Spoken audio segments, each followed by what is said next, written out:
დონალდ ტრამპს როგორი მიდგომა ჰქონდა საგარეო პოლიტიკაში, რომ გავიხსენოთ მისი წინა საპრეზიდენტო ვადა. ორი ხაზი შეგვიძლია ვთქვათ. ერთი არის, როდესაც ის ღიად საკმაოდ მეგობრულად ლაპარაკობს, მაგრამ სინამდვილეში კონკრეტულ ნაბიჯებს გავს, მაგალითად რუსეთთან მიმართებით.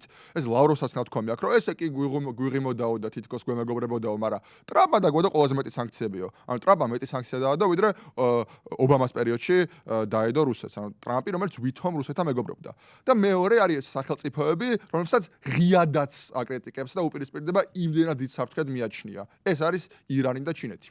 ანუ რეალურად სამი სახელმწიფოა, სამივესთან ტრამპი არის დაპირისპირებული და ქართული ოცნება გვეუბნება, რომ ჩვენ ტრამპთან დავლაგდებით, მაშინ როდესაც ეს არის სამი სახელმწიფო, რომელთანაც ისინი ამჟამად ცდილობენ დაახლოებას, ხო?